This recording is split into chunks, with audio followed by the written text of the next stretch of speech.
The Adventures of Frank Race, starring Paul Dubove, with Tony Barrett as Mark Donovan.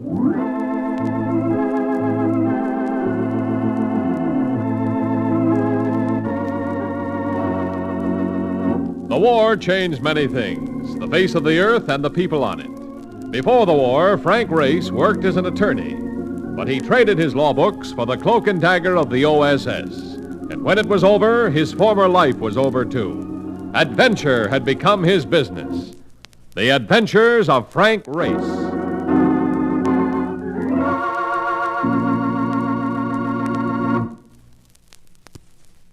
Now we join Frank Race for the adventure of the Undecided Bride.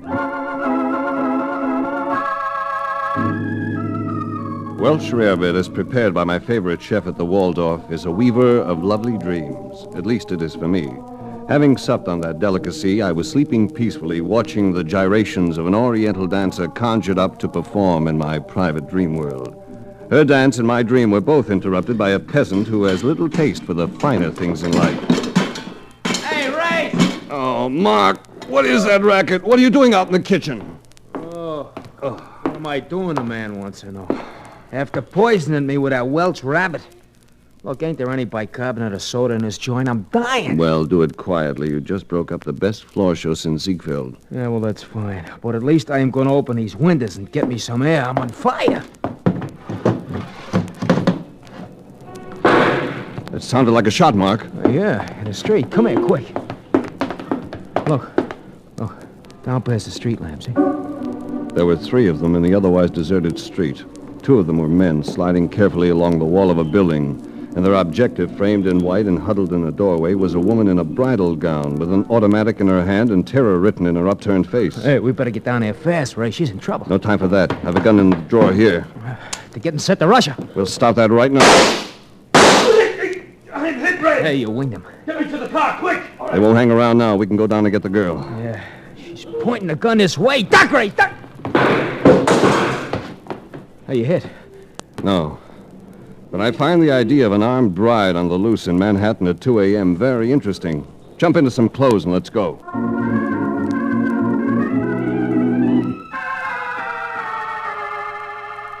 The street, when we reached it, was deserted. But it was a cinch that the bride had no car of her own on hand, and she'd hardly have accepted a lift from her pursuers. Her best bet would be to get off the street as soon as possible, and there were 2 logical choices: the subway or an all-night cafeteria 2 blocks farther up. I sent Mark to check the cafeteria, and I went under the marquee down to the subway platform.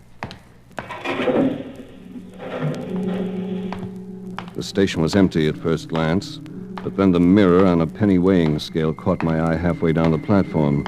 The girl in the bridal gown was hidden from me by a post. I could see part of the white dress reflected in the glass, and she saw me at the same moment. That's close enough, whoever you are. You took pot shots at me, baby. That wasn't nice. I was shooting at your playmates. How do I know that? I'll show you credentials if you'll give me a chance. I'm not in the mood for giving chances. You've got a gun and a reasonably good eye. I can't do you any damage with my hands up. Let's talk it over. All right. Stand there. I'll come to you. She came from behind the post, and in that white bridal gown, she could have made an organist play the wedding march in bebop. But the gun, still in her hand, made you wonder whether it was her ambition to be a bride or a widow. I suppose you're going to tell me you aren't working for Brent or for Red. The gentle playmates who were following you? No. Why did you come after me? Because I thought you were in trouble. All right. Now that I'm safe, I'd like to be safe and alone. Sorry, but I feel attached to you. I think I'll stick. What's your interest? I collect brides who seem to be without grooms and spend their wedding nights running around the streets having gun battles. I could shoot you and leave you here. You could, and you might. So I think I'd better take that gun. Ow, my arm! That's better. Here comes the train. We'll ride uptown a ways just in case any of your followers are still in the neighborhood. And on the way, we can talk. All right, you win. You have the gun.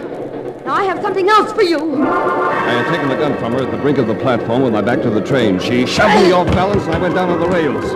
As the train moved into the station, I rolled and pinned myself tight onto the concrete ledge as the wheels came to a stop not 3 inches from my face. I knew better than to move. So I waited until the train pulled out. As it roared from the station into the dark of the tunnel, I stood up and looked after it. Framed in the rear window was the lovely white face of the roughest bride of the season.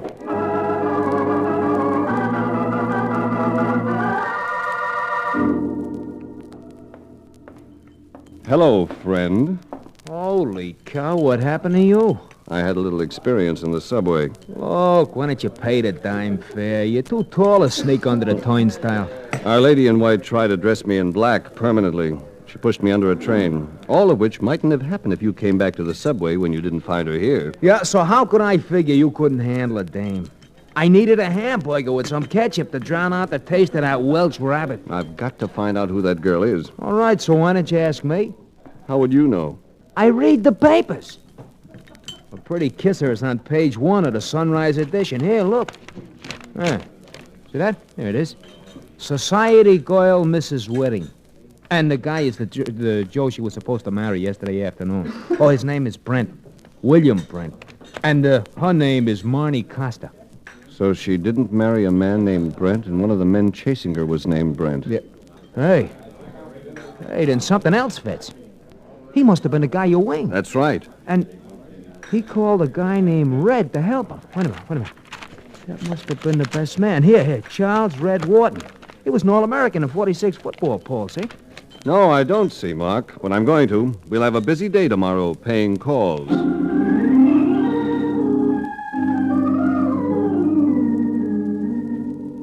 First, I checked with the police and found that the gun I had taken from Marnie Costa was not her own.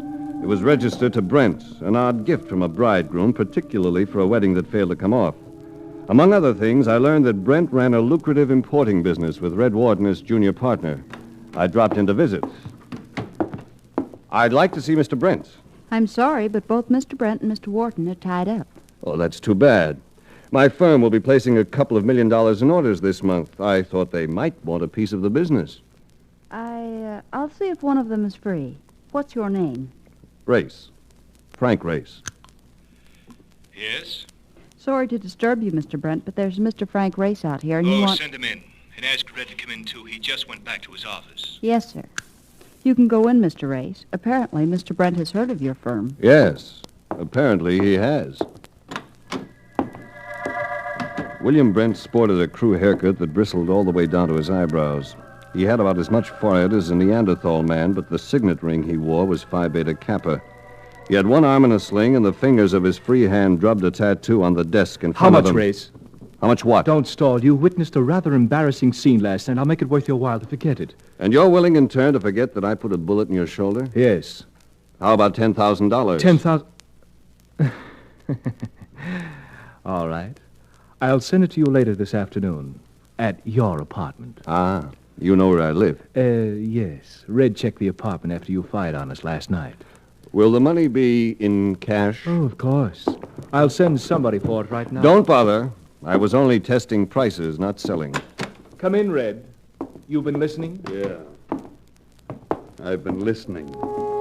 Red Wharton had the face of a matinee idol, but the kind of hair you'd expect to find sticking out of a broken sofa. His body spelled athlete, and his eyes spelled trouble. Brent made you an offer, Race. Take it or be sorry. Brent parts with $10,000 very easily, just to avoid a little embarrassment. Haven't the papers done enough already? No wedding yesterday. I look like a fool, and people don't do business with fools. All because of a lover's quarrel. A lover's quarrel with bullets. Marnie had a gun. We weren't armed. She has a violent temper. Any idea where she got the gun? Why, how would we know? You should know, Brent. It's registered with the police in your name. All right, Race. I've got a gun that isn't registered with anybody. You made enough trouble in something that doesn't concern you. Now get lost. Haven't you noticed how casually I wear my clothes with one hand in my coat pocket? You don't think I walked in here like a setup, do you? All right, Red, stop this nonsense. All right. Race, you can go to the police if you want to. I don't care what you do, just so long as you get out of here. Thank you. And excuse me if I back out.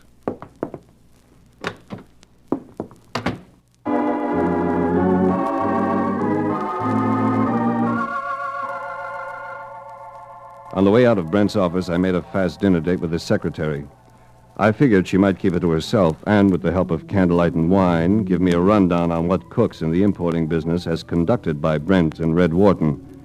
My next stop was the county courthouse, where I took a peek at a dead man's will, just for kicks.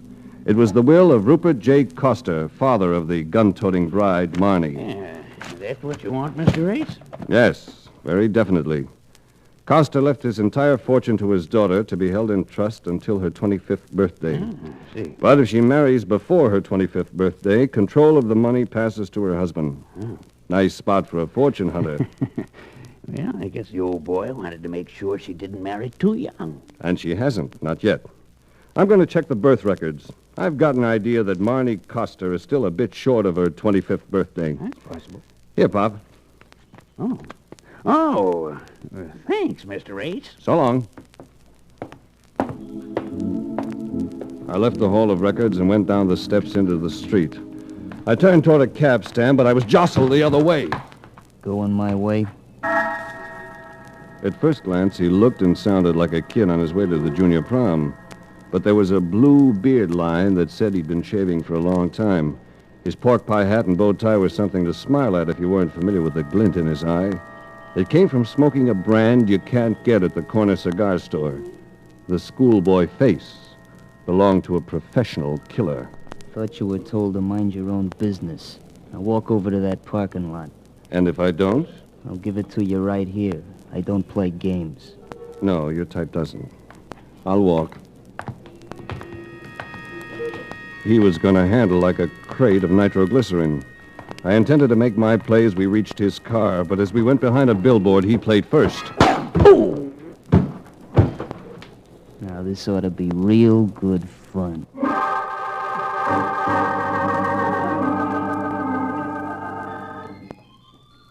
I came out of my fog slowly through the sickly sweet smell of a chloroform haze and into the head-piercing sharpness of smelling salts.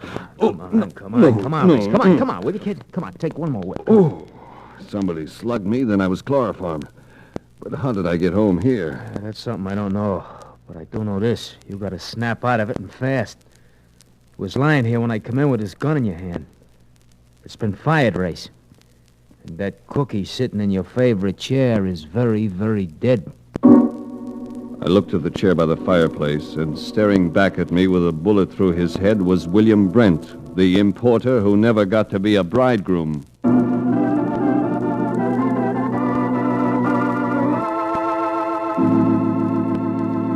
We'll return to the adventures of Frank Race.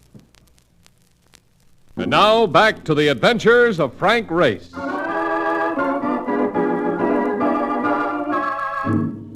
Emily Post might think it objectionable to walk out on a guest, even an uninvited one. But since Brent occupied my favorite chair and was also dead, I passed up his company in favor of that dinner date with his secretary. A jittery Mark Donovan drove me through traffic to the point of rendezvous.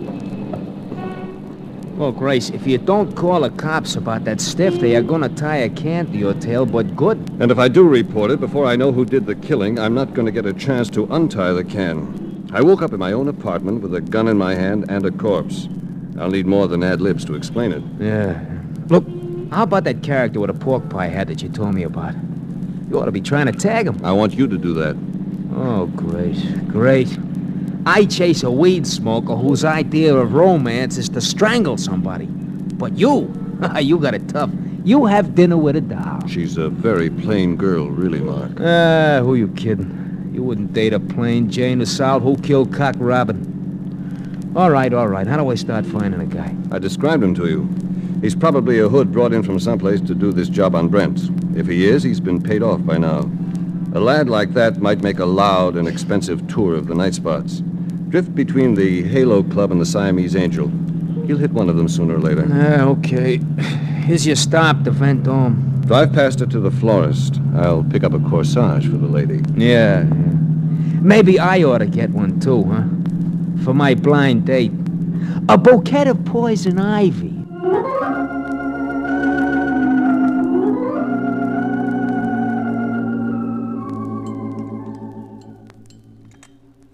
What's your name, honey?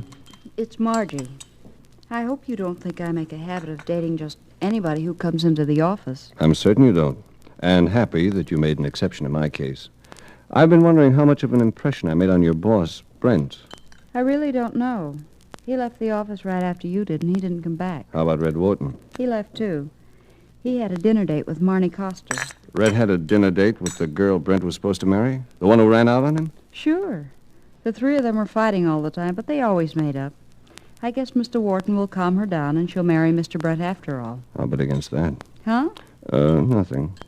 Did you mention having a date with me? Of course not. Think I want to lose my job? Look, baby, here's $20. That'll pay for a nice dinner. I have to make a phone call. But aren't you coming back? I may, baby. I may. I headed for the phone booths near the hat check room, then changed my course and headed along the sidewall to the door to the kitchen. 2 plainclothes men from Homicide had come in from the street, and that meant they'd been tipped off and discovered Brent's body. I made my way through the kitchen, always open for guest inspection, and out a little side door into an alley. I had more company, though. The lad with the pork pie hat. You ought to hold still, friend. You squirm around too much and make things tough. You can't pull anything on me this time. I'm your patsy for a murder rap. And if you drop me, you have no patsy. Besides which, if you drop him, I drop you. Mark, good boy. All right, friend. You can let go of that gun. Chump. Look, I drive 1 block after I leave you here, see? Then I see this guy in that hat walking down the street. When he turns into the alley, I decide to come back, see what his pitch is. Who are you? They call me Spudsy, that's all. Who paid you to kill Brent? That was your job, wasn't it, pal? Mark, take this gun. Yeah. Look, Spudsy, I don't like this, but I haven't got much time. Who paid you, or do I beat it out of you? Come on! All right, let go of me, you. Look out. All right!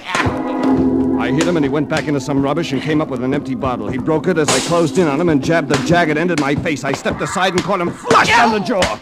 Whoa! Bingo! Ha!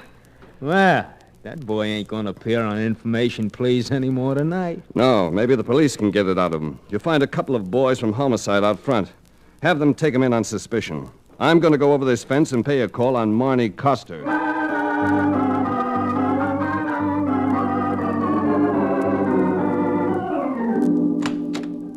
Yes, sir. I want to see Miss Coster. But she left on her honeymoon. Honeymoon? What are you giving me? Well, I don't understand, sir. The wedding didn't come off, and you know it. You work for her. And she couldn't have changed her mind today because Brent is dead. Mr. Brent is dead. That's right, old girl. Now, where's the bride? Well, she's on her honeymoon. She married Mr. Wharton in Connecticut this afternoon, then came back to pack. She married Wharton? Red Wharton? Yes, sir. And they left in his car not an hour ago.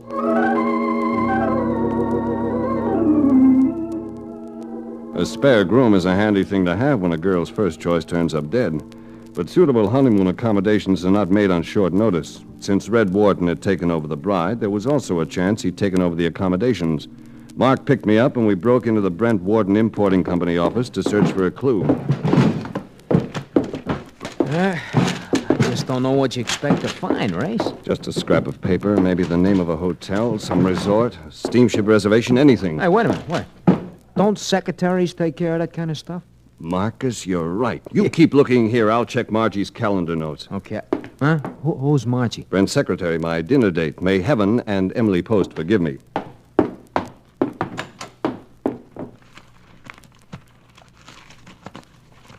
Come here, Mark. I've got it. Hey, Craig, right with you.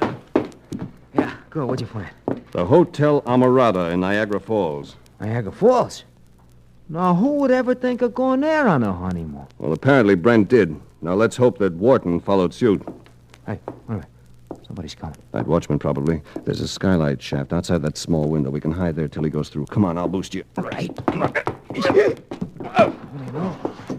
All the comforts of home. Hey, there's a ledge in here we can sit on. Come on. Come on, I'll pull you up. Hey, there's this light. Duck. The window's stained glass. He can't see us. Hey, what's this thing?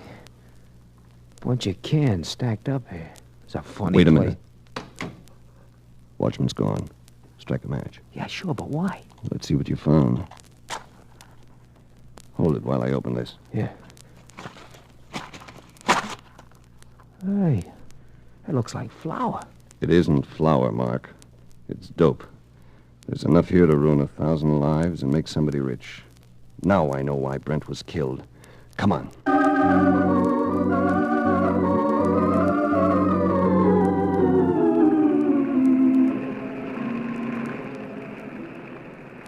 Ha! Well, what do you know? At last I get to see Niagara Falls. And who am I with? You. Never mind the mooning. The clerk said they were out for a walk. Keep your eyes peeled. Hey, it's a guy and a dame leaning against a fence up ahead, and the guy has red hair. That's them. Race, there's something wrong with that girl. Look. She's trying to jump. Hurry, Mark.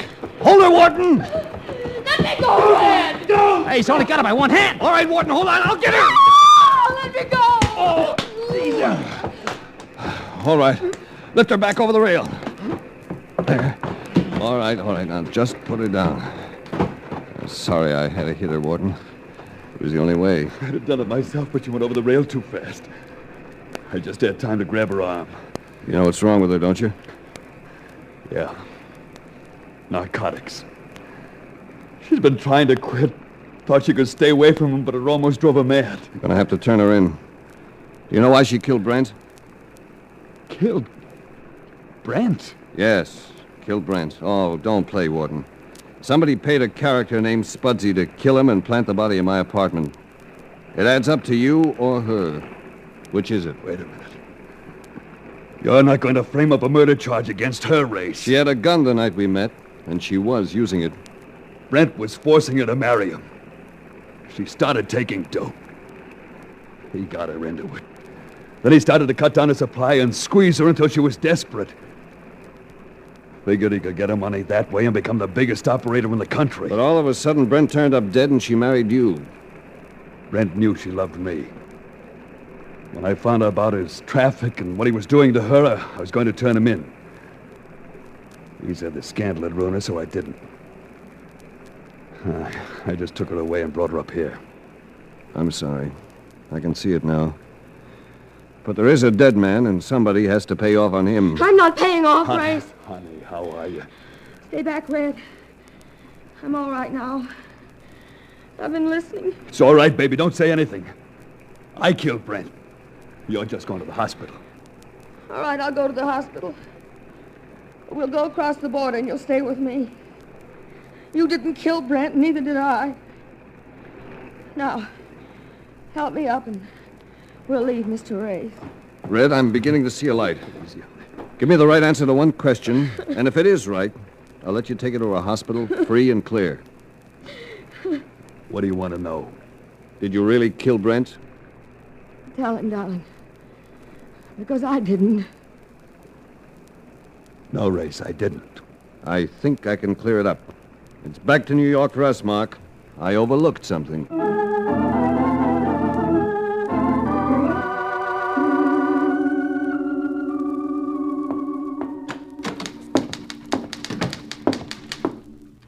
Well, hello, Mr. Race. Hello, Margie. Fine date you turned out to be. I'll make it up to you, Margie. Just give me a little help, and I have a big surprise for you. Well, sure. Mind if I borrow this chair? Sure, help yourself. I want to take a look into that air shaft window. Thanks. Nothing out on the ledge, Mark. But it was there last night, Race. Yes.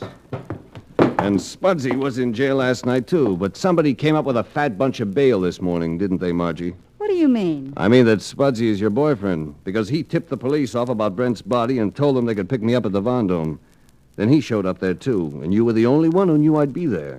I don't know what you're talking about. I think you do. And I've got an idea that isn't business correspondence in that typewriter. May I have it? No! There, come on now. Let's go, baby. Okay, Race, I get the paper. Good, now I'll take it. I thought you would, because that's the list of places you've arranged to get rid of the drugs through, isn't it? You're a smart guy. But this time I ain't waiting to cool you. It's here and now with the same gun that killed Brent. You take me first, baby. Look out! You all right, Mark?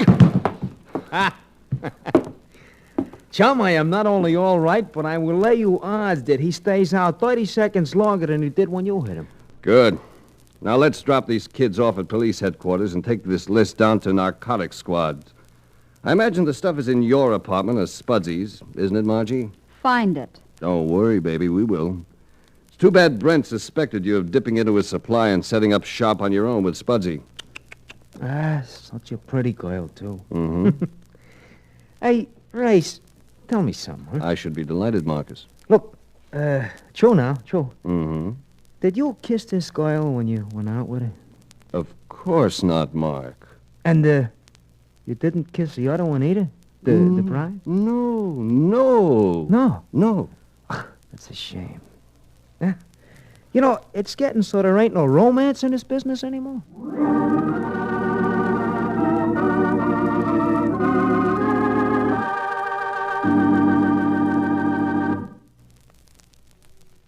The Adventures of Frank Race, starring Paul Dubove with Tony Barrett as Mark Donovan, comes to you from Hollywood.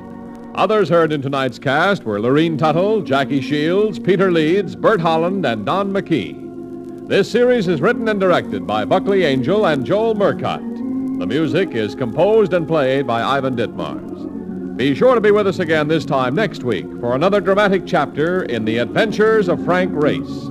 Art Gilmore speaking. This is a Bruce Ells production.